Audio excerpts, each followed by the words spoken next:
आपने अपने बचपन में अक्सर कहानियों में सुना होगा कि इंसान मरने के बाद आसमान में एक तारा बन जाता है। लेकिन क्या आपको पता है कि इस समय पूरी दुनिया में इतने वायरस मौजूद हैं जितने तारे पूरे ब्रह्मांड में भी नहीं है। तारों से भी ज्यादा वायरस हैं इस दुनिया में। यानी अगर पूरी दुनिया की कुल आबादी जो लगभग 750 करोड़ है, वो आज अगर अपने सारे कामकाज छोड़कर इन वायरस को गिनने के लिए बैठ जाए तो भी ये काम पूरा नहीं होगा। यानी ये असंभव सा दिखने वाला एक गणित है। लेकिन महत्वपूर्ण बात यह है कि पृथ्वी पर अनगिनत वायरस होने के बावजूद इनमें से कुछ ही वायरस इंसानों के लिए खतरनाक होते हैं और उन्हीं में से एक वायरस से इस समय पूरी दुनिया संघर्ष कर रही है और उसका नाम है कोरोना वायरस या फिर कोविड-19। आप सब इससे अब तक परिचित हो चुके हैं। कोरोना वायरस आज किसी भी परिचय का मोहताज नहीं है। दुनिया भर में अब तक इस वायरस से लगभग 14 करोड़ लोग संक्रमित हो चुके हैं और यह वायरस करीब 30 लाख लोगों की जान भी ले चुका है। और इन 30 लाख मौतों में से 1,70,000 मौत अकेले हमारे देश भारत में हुई हैं। और यह सिलसिला अब थमने का नाम नहीं ले रहा, बल्कि अब यह और तेज हो रहा है। इसलिए आज हम इस संक्रमण के चरित्र के बारे में तो आपको बताएंगे ही, साथ ही आपको उस वायरस के बारे में बताएंगे जो भारत के लोगों के डीएनए में अब बस चुका है, और वो है लापरवाही का वायरस। लेकिन सबसे पहले आपको आज का अपडेट बता देते हैं। भारत में पहली बार एक दिन में कोरोना के नए मामलों की संख्या 2 लाख के पार चली गई है। पिछले 24 घंटों में इससे 1038 लोगों की मौत हुई है। दिल्ली में एक दिन में रिकॉर्ड 17,000 से ज्यादा मामले सामने आने के बाद वीकेंड कर्फ्यू लगा दिया गया है और यह फैसला 30 अप्रैल तक लागू रहेगा। आज भी दिल्ली में 16,699 मामले आए हैं और 112 लोगों की मौत हुई है अकेले दिल्ली में। वीकेंड कर्फ्यू के दौरान दिल्ली में शनिवार और रविवार को सारे malls, shopping malls, gym, spa और ऑडिटोरियम्स बंद रहेंगे और साप्ताहिक बाजार हर इलाके में अब एक ही दिन लगेगा। अब आप वीकेंड पर रेस्टोरेंट्स में बैठकर खाना नहीं खा पाएंगे। सरकार ने सिर्फ होम डिलीवरी को छूट दी है। सिनेमा हॉल्स 30% की क्षमता के साथ ही खुल पाएंगे और आपातकालीन सेवाओं को भी इसमें छूट मिलेगी। यानी दिल्ली सरकार इसे लॉकडाउन तो नहीं कह रही, लेकिन पाबंदियां लॉकडाउन जैसी ही हैं। दिल्ली के अलावा महाराष्ट्र में भी बुधवार से ब्रेक द चेन नाम से एक नया अभियान शुरू हुआ है, जिसके तहत पूरे राज्य में कर्फ्यू लगा दिया गया है। यहां भी पाबंदियां लॉकडाउन जैसी ही हैं, लेकिन सरकार इसे लॉकडाउन कहना नहीं चाहती और इसे लॉकडाउन कहने की बजाय ब्रेक द चेन अभियान कह रही है, जिसका मकसद है संक्रमण की चेन को तोड़ना। कोरोना वायरस के खतरे को देखते हुए नीट की परीक्षा को भी इस साल टाल दिया गया है और आर्कियोलॉजिकल सर्वे ऑफ इंडिया ने ताजमहल और लाल किला समेत सभी संरक्षित स्मारकों को 15 मई तक आम लोगों के लिए बंद कर दिया है। उत्तर प्रदेश की सरकार ने आज से लखनऊ, कानपुर और प्रयागराज समेत कुल 10 जिलों में रात 8 बजे से सुबह 7 बजे तक नाइट कर्फ्यू लगा दिया है। यहां भी कहानी वही है, पाबंदियां तो हैं, लेकिन सरकार इसे लॉकडाउन का नाम नहीं दे रही। उत्तर प्रदेश के अलावा पूरे पंजाब में नाइट कर्फ्यू लगा हुआ है। कर्नाटक के 6 जिलों में 20 अप्रैल तक कोरोना कर्फ्यू है। उत्तराखंड के देहरादून और छत्तीसगढ़ के रायपुर और दुर्ग में भी नाइट कर्फ्यू जैसी पाबंदियां हैं और यह लिस्ट असल में बहुत लंबी है। अगर आप भारत के नक्शे पर जाएंगे तो पूरे भारत में ही अब आपको ऐसा नजर आएगा जहां पर लॉकडाउन जैसी पाबंदियां लगा दी गई हैं। गुजरात, हरियाणा, बिहार, जम्मू कश्मीर, ओडिशा, चंडीगढ़ और केरल में भी सीमित रूप से अब बहुत सारी पाबंदियां लग चुकी हैं और यहां कुछ जिलों में मिनी लॉकडाउन भी लगाया गया है। यानी देश के अलग अलग हिस्सों में नाइट कर्फ्यू, मिनी लॉकडाउन और कोरोना कर्फ्यू जैसी कई पाबंदियां लगी हुई हैं, जो हैं तो लॉकडाउन जैसी, लेकिन कोई भी सरकार इसे लॉकडाउन का नाम नहीं देना चाहती, क्योंकि लॉकडाउन शब्द अब हमारे देश में बहुत बदनाम हो चुका है। कई जगह तो ऐसा है कि लोगों को कोरोना वायरस से कम डर लगता है और लॉकडाउन से ज्यादा डर लगता है। आप कह सकते हैं अब हमारे देश की सरकारों को कोरोना वायरस से नहीं, लॉकडाउन से ज्यादा डर लगता है। लेकिन यह डर क्यों लगता है, पहले आप यह समझ लीजिए। पिछले वर्ष जब देश में लॉकडाउन लगा था, तब भारत की जीडीपी ग्रोथ रेट, जिसको कहते हैं जीडीपी विकास दर, -24 तक चला गया था। धस गई थी इकोनॉमी, अर्थव्यवस्था बिल्कुल माइनस में चली गई थी, -24 हो गई थी और इससे देश में जो उद्योग हैं उनकी रीढ़ टूट गई थी। लॉकडाउन के दौरान अप्रैल के महीने में 12 करोड़ लोगों ने अपनी नौकरियां गंवा दी थी। इसके अलावा लॉकडाउन की वजह से पूरी दुनिया में 16 ट्रिलियन यूएस डॉलर के आसपास का नुकसान हुआ था, जो बहुत बड़ा है। अब आप समझ गए होंगे कि लॉकडाउन इतना बदनाम क्यों हुआ है और लॉकडाउन का नाम सुनते ही सरकारें घबरा क्यों जाती हैं। आज कई ऐसे लोग भी हैं जो पिछले साल लगाए गए लॉकडाउन से नाखुश थे। आपको याद होगा, जब पिछली बार लॉकडाउन लगा था तब हमारे ही देश में बहुत सारे ऐसे बुद्धिजीवी थे, बड़े बड़े ऐसे एक्सपर्ट थे, जिसमें बहुत सारे मीडिया के लोग भी थे, बहुत सारे विपक्ष के नेता थे, जो लॉकडाउन के बहुत खिलाफ थे, जो कहते थे कि लॉकडाउन लगाकर सरकार ने सबकी रीढ़ की हड्डी तोड़ दी। और आपको यह भी याद होगा, जब प्रवासी मजदूर बड़ी संख्या में पलायन कर रहे थे पिछले साल लॉकडाउन के बाद, तब भी बहुत लोगों ने इस लॉकडाउन को कोसा था कि सब कुछ इस लॉकडाउन की वजह से हो रहा है। फिर लोगों की नौकरियां चली गई, आर्थिक नुकसान हुआ, जीडीपी का विकास दर भी बहुत नीचे चला गया। इस सब के लिए लॉकडाउन को दोषी ठहराया गया और यह कहा गया कि लॉकडाउन नहीं होना चाहिए था। अब तक आपने भी बहुत अखबारों में पढ़ लिया होगा, न्यूज़ चैनल्स में पढ़ लिया होगा, सब लोग यही मांग कर रहे थे तब। लेकिन अब जब देश में कोरोना वायरस की रफ्तार फिर से बेकाबू हो गई है, तो वही लोग जो पिछले साल लॉकडाउन का विरोध कर रहे थे, अब सरकार से ये कह रहे हैं कि सरकार लॉकडाउन क्यों नहीं लगाती। यानी अब ये सारे लोग मान रहे हैं कि लॉकडाउन की वजह से अगर नौकरियां चली भी गईं तो नौकरियां तो फिर मिल जाएंगी, अर्थव्यवस्था गिर भी गई तो फिर से उठ जाएगी, कंपनियां बंद हो गईं तो एक दिन फिर से चालू हो जाएंगी, नुकसान हुआ तो उसकी भरपाई हो जाएगी, लेकिन अगर जान चली गई तो जान वापस नहीं आएगी। और यही कारण है कि अब देश को लॉकडाउन की जरूरत महसूस हो रही है। सेम लोग, वही सब लोग जो पिछले साल चाहते थे कि लॉकडाउन बिल्कुल ना हो, अब पीछे पड़े हैं कि लॉकडाउन क्यों नहीं हो रहा। और इसे अब कुछ आंकड़ों से आप समझिए। हमारे देश में सरकारी अस्पतालों की कुल संख्या 25,778 है, प्राइवेट अस्पतालों की संख्या 43,487 है। भारत में 135 करोड़ लोगों पर कुल मिलाकर कितने अस्पताल हुए? 69,265 अस्पताल हुए कुल मिलाकर। और इस हिसाब से देश में लगभग 20,000 लोगों पर एक अस्पताल हुआ। एक अस्पताल में 20,000 लोगों का इलाज होगा औसतन। सरल शब्दों में कहें तो भारत में स्वास्थ्य क्षेत्र की हालत बहुत अच्छी नहीं है और यही वजह है कि संकट ने तमाम व्यवस्थाओं को दबाव में डाल दिया है। आप कह सकते हैं इस संकट की वजह से हमारे देश का हेल्थ सिस्टम खुद डिप्रेशन में चला गया है। और जब किसी देश में ऐसा होता है तो फिर वही तस्वीरें देखने को मिलती हैं जो आज छत्तीसगढ़ के राजनांदगांव से आई हैं। आरोप है वहां ऑक्सीजन की कमी की वजह से 4 लोगों ने दम तोड़ दिया और जब इन लोगों के शवों को ले जाने के लिए कोई एम्बुलेंस नहीं मिली तो कचरा ढोने वाली गाड़ी को इनके शव ले जाने के लिए इस काम में लगा दिया गया। इससे ज्यादा तकलीफ भरी बात कोई हो नहीं सकती। कहते हैं अगर किसी गाड़ी का एक टायर पंचर हो तो बाकी के 3 टायरों को रोकने की क्षमता रखता है और यह बात व्यवस्थाओं और सिस्टम पर भी लागू होती है। लेकिन आप सोचिए, कचरे की गाड़ी में शवों को ले जाया जा रहा है, इससे दुखद और क्या हो सकता है। और इस तरह की तस्वीरें चारों तरफ से आ रही हैं। आप लखनऊ, राजकोट और जयपुर की ये तस्वीरें देख सकते हैं जहां अस्पतालों में लोगों को बेड्स नहीं मिल रहे, दवाइयां नहीं मिल रही, कई अस्पतालों पर लापरवाही के आरोप लग रहे हैं। यानी ये लापरवाही वाला संक्रमण है जो सिस्टम की इम्यूनिटी को अब बहुत कमजोर कर रहा है। हालांकि ऐसा नहीं है कि पूरा सरकारी तंत्र स्विच ऑफ मोड में चला गया है। 9 अप्रैल तक के एक आंकड़े के मुताबिक इस समय देश में कोरोना के मरीजों के इलाज के लिए 2000 से ज्यादा अस्पताल काम पर हैं।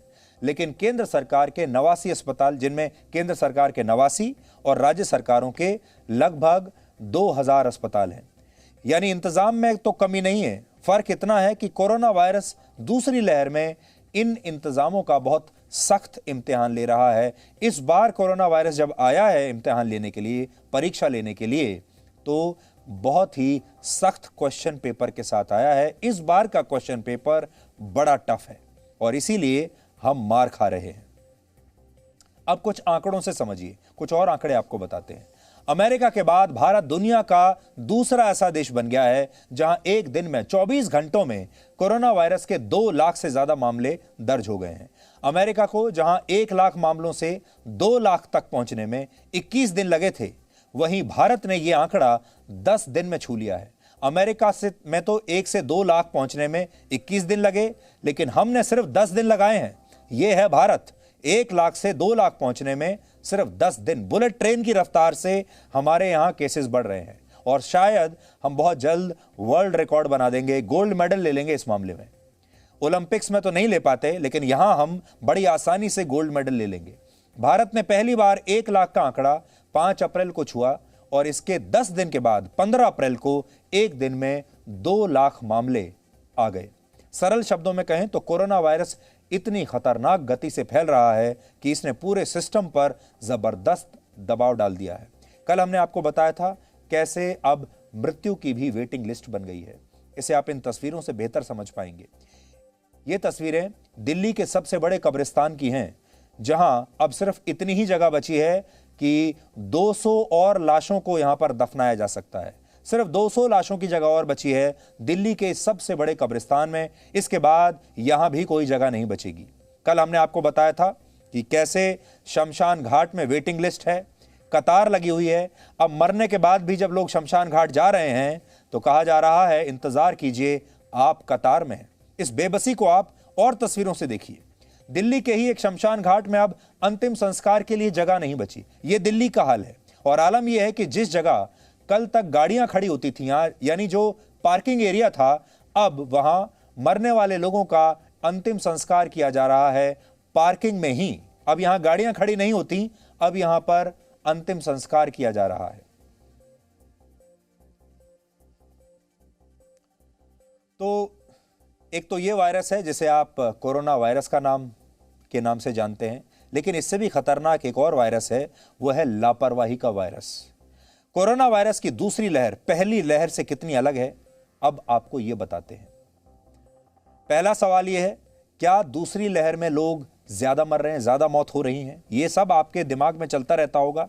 आज जब आप अपना मोबाइल फोन शुरू करते हैं, खोलते हैं, सोशल मीडिया पर जाते हैं, तो सबसे पहले आपको कोरोना वायरस से जुड़ी खबर ही दिखती होगी और आपके दिमाग में यह बात आ रही होगी, क्या इस बार ज्यादा लोग मर रहे हैं? तो आंकड़ों के मुताबिक इस बार लोग संक्रमित दुगनी रफ्तार से हो रहे हैं, लेकिन मौतें अभी भी कम हो रही हैं। संक्रमण दुगना हो गया, लेकिन मौत अब भी कम है। 1 अक्टूबर 2020 को पहली लहर के दौरान जहां हर हफ्ते औसतन 82,000 मामले दर्ज हो रहे थे, तो दूसरी लहर में यह आंकड़ा बढ़कर 1,43,000 पहुंच गया है। हालांकि आज 2 लाख है। इसी तरह 1 अक्टूबर 2020 को हर हफ्ते औसतन 813 मौत हो रही थी, अब 787 मौतें हो रही हैं।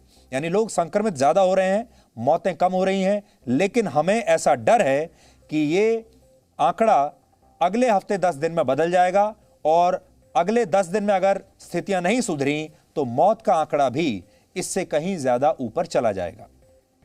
दूसरा सवाल, अगर मौतें कम हो रही हैं तो मृत्यु दर बढ़ क्यों रही है? तो इसका जवाब यह है कि इस समय कोरोना से होने वाली मौतों की दर 1.3% है, जो पिछले साल 16 जून को 3.4% थी। लेकिन इसका मतलब यह नहीं है कि दूसरी लहर खतरनाक नहीं। दूसरी लहर में हर हफ्ते मृत्यु दर बढ़ रही है। 5 अक्टूबर 2020 को हर हफ्ते मौतों की दर थी 1.1% और इस साल 1 फरवरी को 0.8% तक नीचे चली गई थी। लेकिन बाद में इसमें अचानक से उछाल आ गया और अब जब मैं आपको ये खबर बता रहा हूं तो ये 1.3% हो गई है।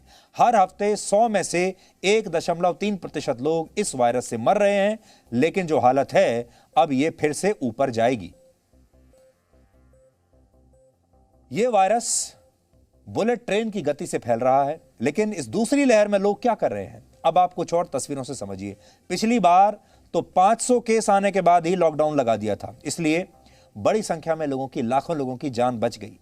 लेकिन इस बार क्या हो रहा है? पहली तस्वीर आंध्र प्रदेश के कुर्नूल से आई है, जहां तेलुगु नव वर्ष, जिसे उगादी कहते हैं, इस मौके पर हजारों की संख्या में लोग सड़कों पर उतर आए और कोरोना से जुड़े नियमों की जमकर उन्होंने खुलेआम धज्जियां उड़ाई। अब आप सोचिए, इनका मालिक तो भगवान भी नहीं हो सकता, भगवान भी इनकी रक्षा नहीं कर सकता। आंध्र प्रदेश के कुर्नूल में उगाड़ी त्योहार के अगले दिन लोग एक दूसरे पर गोबर फेंककर जश्न मना रहे हैं।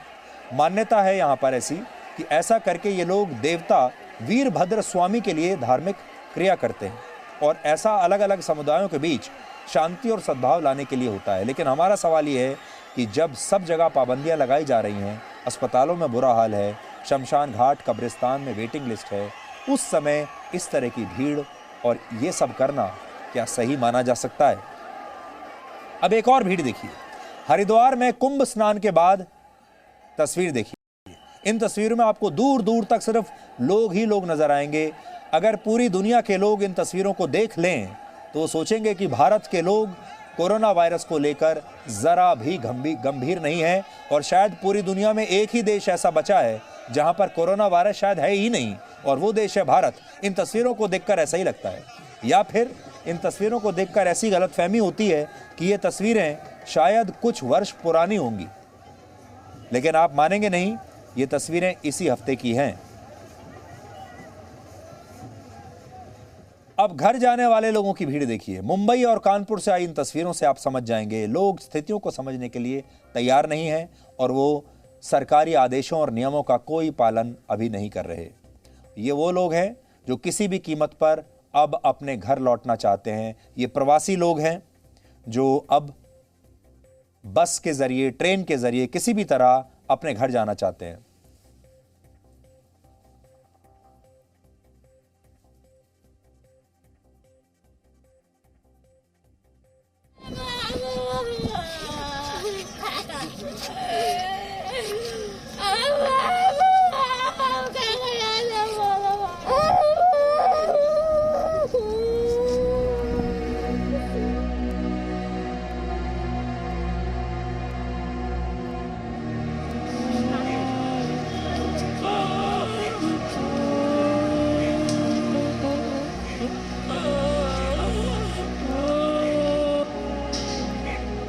ये तो मर गई, बताया भी नहीं कैसे मर गई, मिलवाया नहीं, कुछ बताया नहीं कैसे मर गई, क्या हुआ। ठीक ठाक लेकर गए थे, हम तो कोरोना का नाम दे दिया मेरे बच्ची को।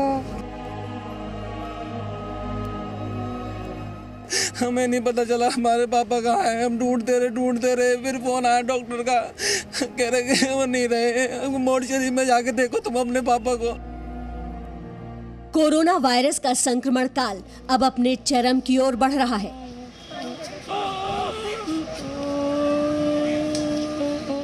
पिछले 24 घंटे में देश में नए मरीजों की संख्या 2 लाख को पार कर चुकी है, लेकिन फिर भी लोग समझ नहीं रहे हैं।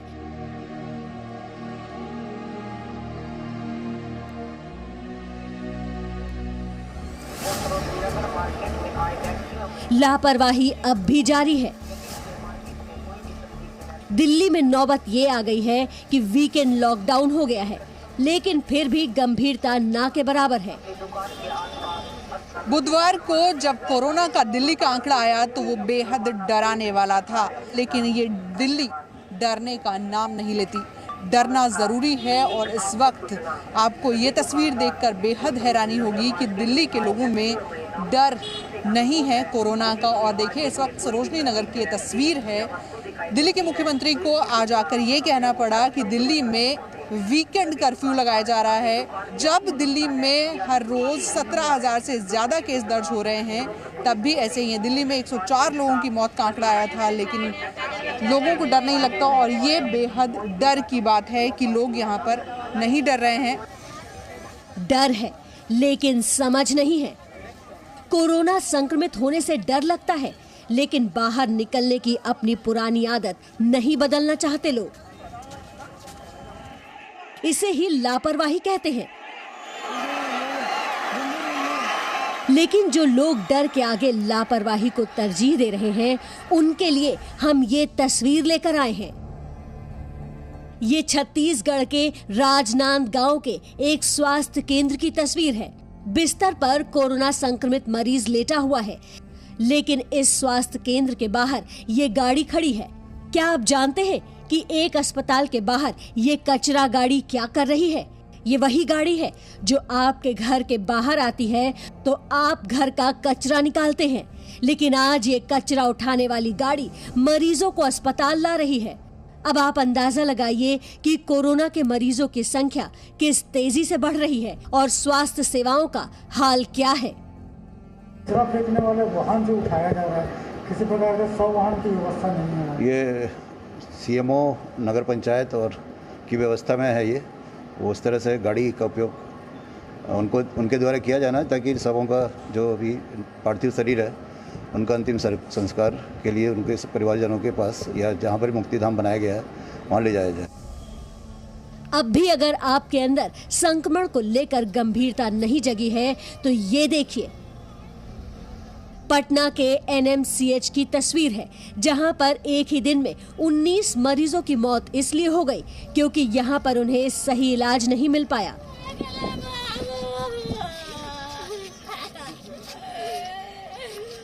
इस परिवार का दुख आप टीवी में देखकर शायद समझ ना पाए, लेकिन इसकी हालत आपके लिए कोरोना से बचने का सबक जरूर है।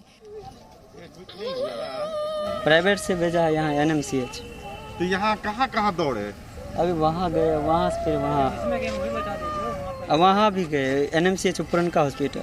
अच्छा, वहाँ से क्या बोला गया? वहाँ से यहाँ भेजा।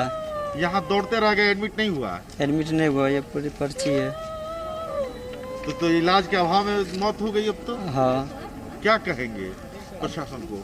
क्या कहे, अब लापरवाही है। तो अगर आप ये सोचते हैं कि छोटे शहरों में हालात खराब होंगे लेकिन बड़े शहरों में तो स्वास्थ्य सेवाएं अच्छी हैं, तो हम आपको दिल्ली, लखनऊ और पुणे की तस्वीर दिखाते हैं। सबसे पहले आप दिल्ली में कोरोना मरीजों के लिए बेड की संख्या देख लीजिए। आईसीयू में वेंटिलेटर वाले जो बेड है दिल्ली के अस्पतालों में अब वो सिर्फ 90 बचे हैं, जबकि आईसीयू के जो ऐसे बेड है जिन पर वेंटिलेटर नहीं है उनकी संख्या सिर्फ 455 बची है। और दिल्ली में जिस तरह का कोरोना का आंकड़ा आ रहा है उसके बाद जो स्थिति है वो और भी खराब हो सकती है। अब पुणे की तस्वीर देखिए, यहाँ पर मरीजों के परिवार वाले धरना प्रदर्शन कर रहे हैं और वो भी सोशल डिस्टेंसिंग के साथ। कारण ये है कि इनके मरीजों को दवाइयां और इलाज नहीं मिल पा रहा है। पुणे रेलवे पुलिस जो ऑन ड्यूटी पे मेरे भाई को जो कोरोना हो गया है तो उसको फैसिलिटी नहीं मिल रही है। जो सरकार बोलती है 50 लाख का बीमा है, 1 लाख का 1 करोड़ रुपए का बीमा है, बट इनको ही फैसिलिटी नहीं मिलती तो इनको कैसे मिलेगी सर? मैं 3 दिन से लगातार कोशिश कर रहा हूँ रेमडेसिविर मिलने की, बट जो ब्लैक मार्केट में वो इंजेक्शन जो 1200 रुपए का गवर्नमेंट ने बताया है वो अभी 30,000 में मिल रहा है। हमारे पास इतना पैसा नहीं है कि वो हम खरीदी कर सकते।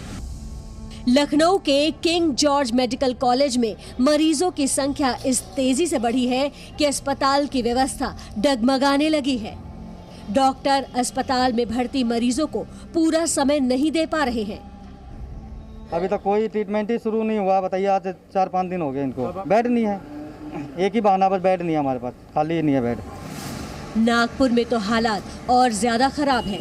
यहाँ के रेजिडेंट डॉक्टर्स हड़ताल पर जाने की धमकी दे रहे हैं क्योंकि अस्पताल में मरीजों के इलाज के लिए पूरा सामान नहीं है, जिसकी वजह से मरीजों की जान पर खतरा है।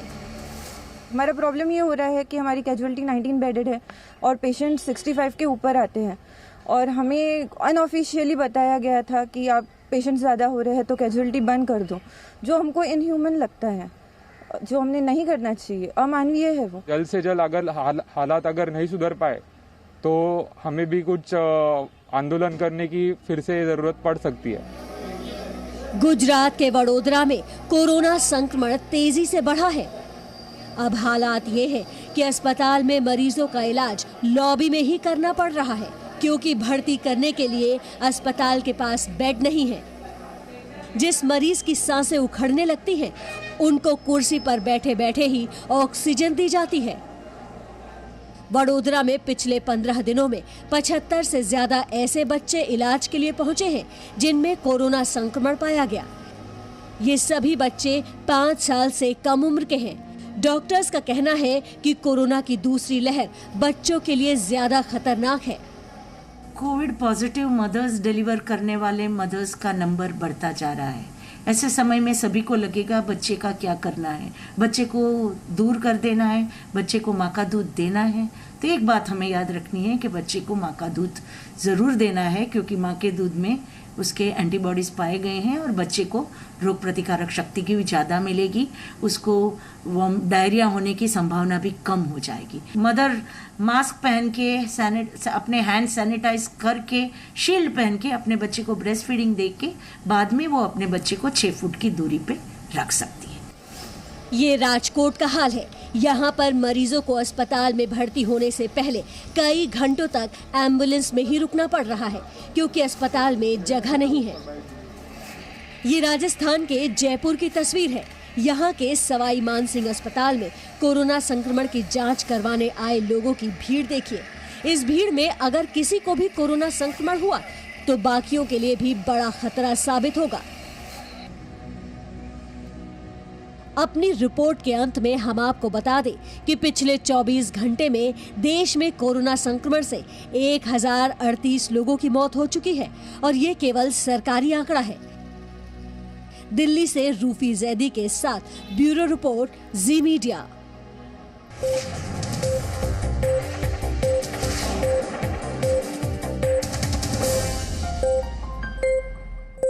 Presenting B News app, available on Google Play and App Store. Download it now.